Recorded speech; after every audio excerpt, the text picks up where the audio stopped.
Hai semuanya, ketemu lagi bareng Mihu di sini. Oh ya, kali ini Mihu akan membawakan alur cerita Donghua yang berjudul Battle Through the Heaven. Mihu mengingatkan sekali lagi ya bahwa konten ini full spoiler. Tanpa lama-lama lagi, yuk langsung aja kita masuk ke isi ceritanya.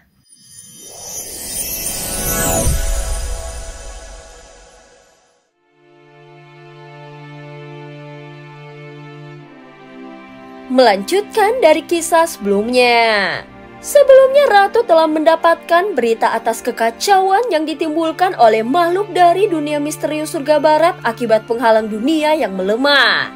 Dia menduga Xiaoyan telah melakukan sesuatu yang merubah takdir dunia sensi. Pada saat ini di dalam lantai 12 pagoda emas, Xiaoyan duduk bersila di ruang lingsu. Seluruh tubuhnya diselimuti cahaya yang berkilauan, menandakan bahwa dia sedang berusaha menembus batas kekuatan untuk menerobos ke-7 bintang tubuh keabadian fisik. Namun tubuhnya masih belum mampu sepenuhnya menahan dampak dari gelombang darah emas yang mengalir deras di dalam tubuhnya. Xiaoyan tampak seperti porselen yang hampir retak, dengan luka-luka yang memenuhi tubuhnya. Meskipun begitu, dia tetap menutup matanya rapat-rapat. Saat ini tubuhnya belum hancur total, karena ditopang oleh jantung api dan jantung guntur yang menjaga kestabilan fisiknya. Dalam menghadapi kekacauan tubuhnya, Xiaoyan tidak mencoba menekan aliran qi dan darah emas secara paksa. Sebaliknya dia memilih untuk menelan 5 tetes esensi darah lagi.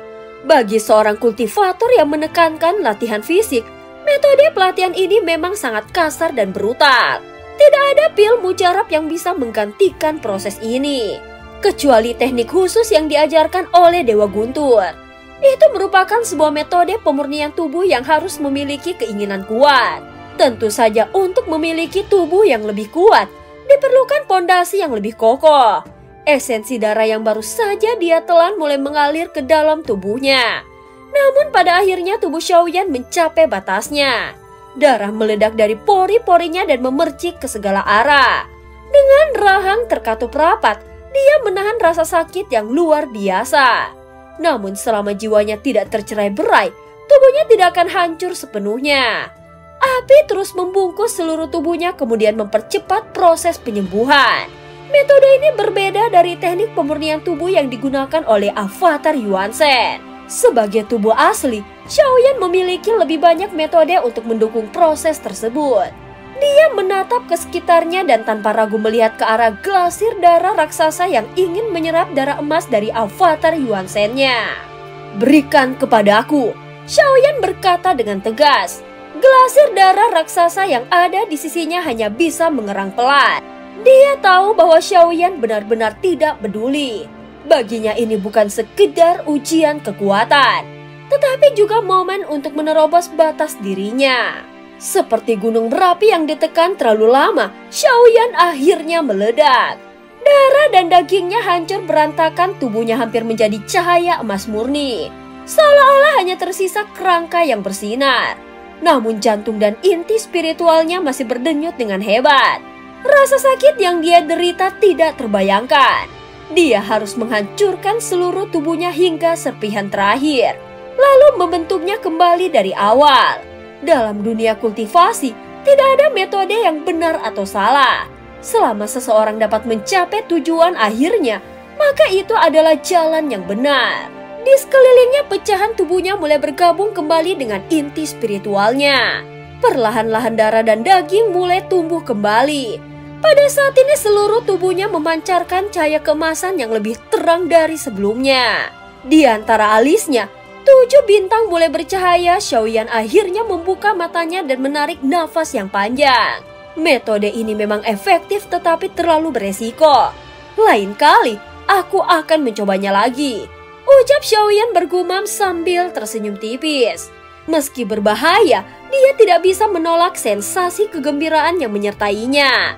Saat ini tubuhnya telah mencapai batasnya dan tidak dapat menelan lebih banyak darah emas. Dia tahu bahwa 7 bintang tubuh keabadian fisik adalah batas fisiknya saat ini.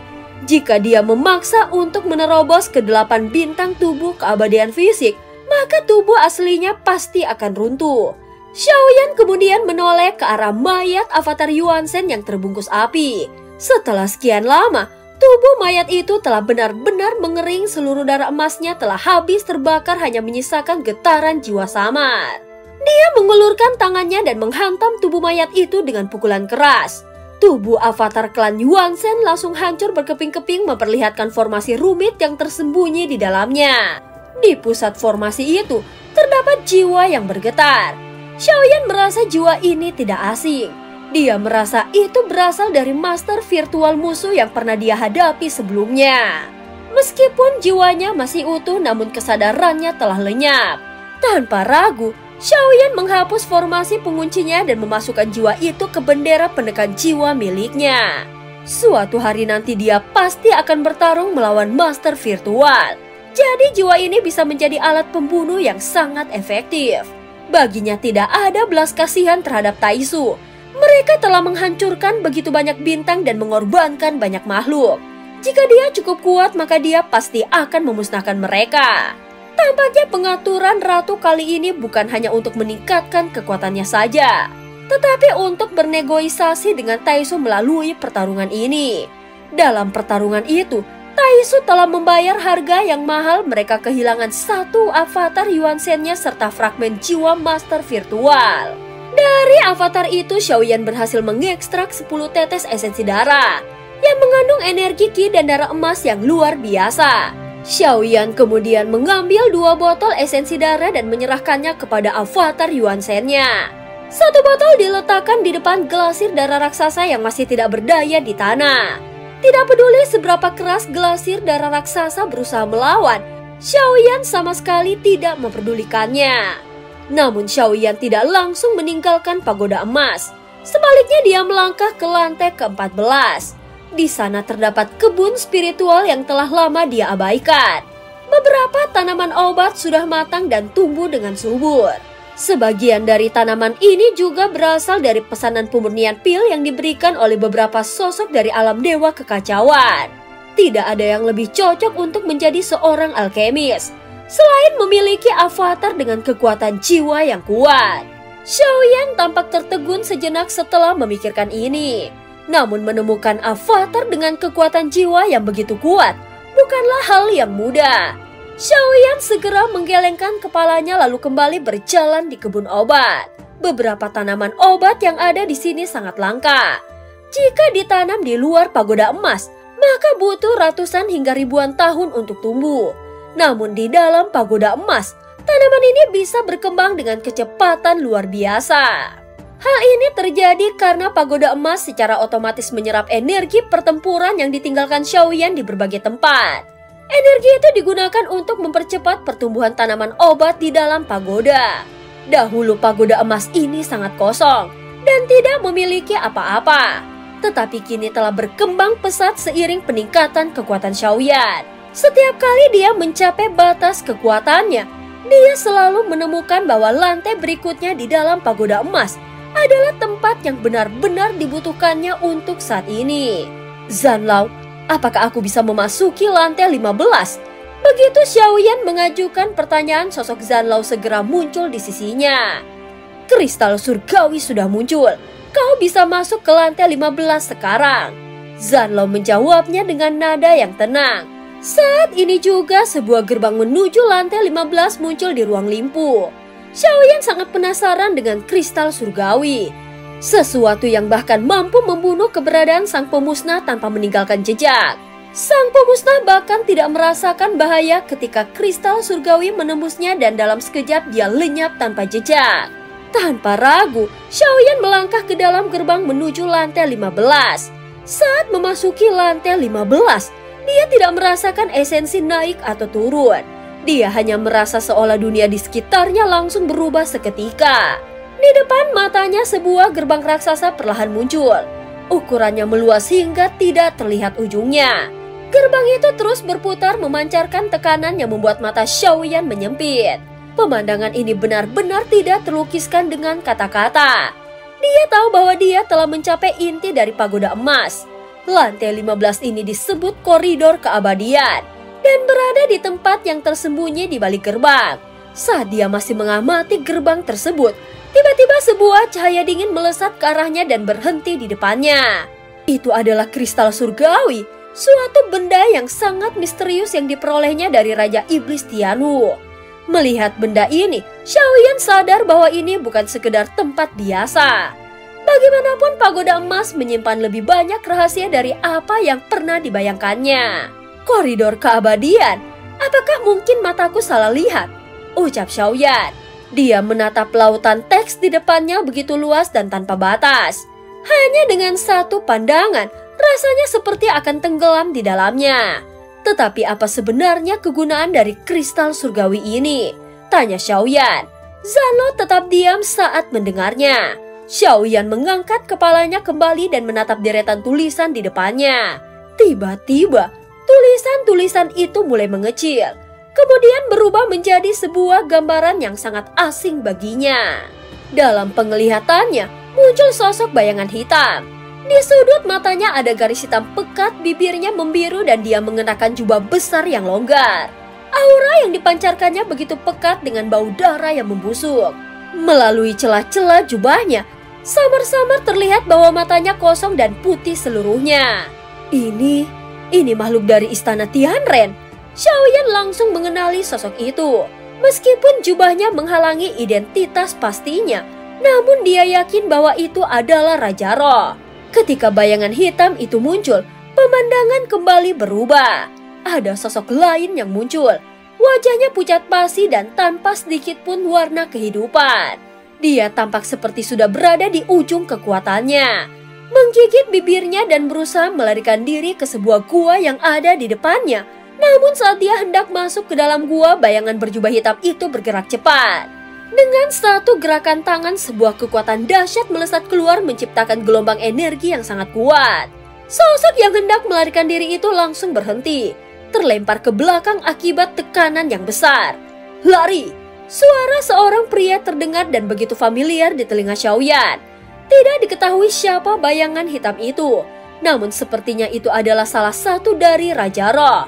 Dia mengangkat tangannya, dan dalam sekejap angin hitam berubah menjadi pedang tajam yang menembus tubuh orang yang hendak melarikan diri. Sosok itu tergantung di udara, tubuhnya bergetar karena rasa sakit yang tidak tertahankan. Dia langsung mengeluarkan jeritan memilukan. Yun, kau harus mati. Suara dingin terdengar dari pria berjubah hitam. Dengan satu gerakan telapak tangan, dia mengayunkan serangan yang begitu kuat ke arah Yun. Xiaoyan yang menyaksikan semua ini merasa bahwa kekuatan serangan itu tidaklah luar biasa. Tetapi bagi Yun yang sudah diambang batas, serangan ini benar-benar akan merenggut nyawanya. Apakah dia benar-benar berasal dari istana Tianren? Meskipun wajah pria berjubah itu sulit dikenali, namun ciri-ciri khasnya sangatlah jelas. Saat itu pria berjubah hitam itu tak menghentikan serangannya. Telapak tangannya terus menekan ke bawah dengan kekuatan dahsyat. Setelah mati, segalanya akan kembali ke kemampuan. Serangannya akhirnya mendarat. Suara gedebuk yang dahsyat bergema. Dalam sekejap tubuh Yun berubah menjadi semburat darah lalu menghilang tanpa jejak. Tidak, ini tidak mungkin. Sebuah suara tua tiba-tiba muncul. Seorang lelaki tua menatap dengan ngeri ke arah di mana Yun baru saja dihancurkan. Suara kesedihannya terdengar memilukan.